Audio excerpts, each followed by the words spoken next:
2026ஆம் ஆண்டு தமிழ்நாட்டின் சட்டமன்ற தேர்தலில் நடிகர் மற்றும் தமிழக வெற்றிக் கழக தலைவர் தளபதி விஜய் தான் நின்ற பெரம்பூர் மற்றும் திருச்சி கிழக்கு உள்ளிட்ட 2 தொகுதிகளிலும் வெற்றிகளை பதிவு செய்துள்ளார். சென்னை பெரம்பூர் தொகுதியில் போட்டியிட்ட தளபதி விஜய் வாக்கு எண்ணிக்கையின் தொடக்கம் முதலே முன்னிலை வகித்து வந்தார். இறுதியாக பெரும்பான்மையான வாக்குகள் பெற்று வெற்றி பெற்றதாக தேர்தல் தகவல்கள் தெரிவிக்கின்றன. அவருக்கு 56,000க்கும் மேற்பட்ட வாக்குகள் கிடைத்ததாக ஆரம்ப நிலவரங்களில் தெரிவிக்கப்பட்டது.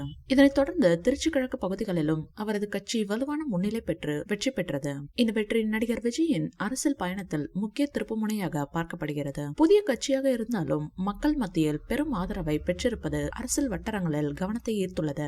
இந்நிலையில் இன்று செய்தியாளர் சந்திப்பில் பேசிய தளபதி விஜயின் மனைவி சகிதா 107 தொகுதியில் வென்ற தாவேகா விஜய்க்கு வாழ்த்துக்கள் மற்றும் நான் பண்ணது தப்புதான், என்ன மன்னிச்சிடுங்க தளபதி என கண்ணீர் மல்க மன்னிப்பு கேட்டுள்ளார். மற்றவர்கள் பேச்சை கேட்டு நான் இந்த விவாகரத்தை கேட்டது தப்புதான் என மனப்பூர்வமாக மன்னிப்பு கேட்டுள்ளார்.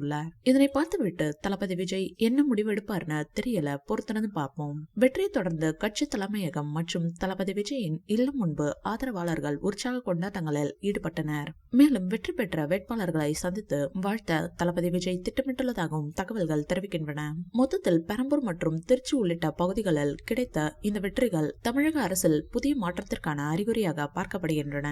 மேலும் பல திரை பிரபலங்கள் தளபதி விஜய்க்கு வாழ்த்துக்களை தெரிவித்து வருகின்றனர். இந்த வீடியோ பிடிச்சிருந்தா லைக் பண்ணுங்க, ஷேர் பண்ணுங்க. மேலும் விஜய் சார் பற்றிய தகவல்களுக்கு எங்க சேனலை சப்ஸ்கிரைப் பண்ணுங்க.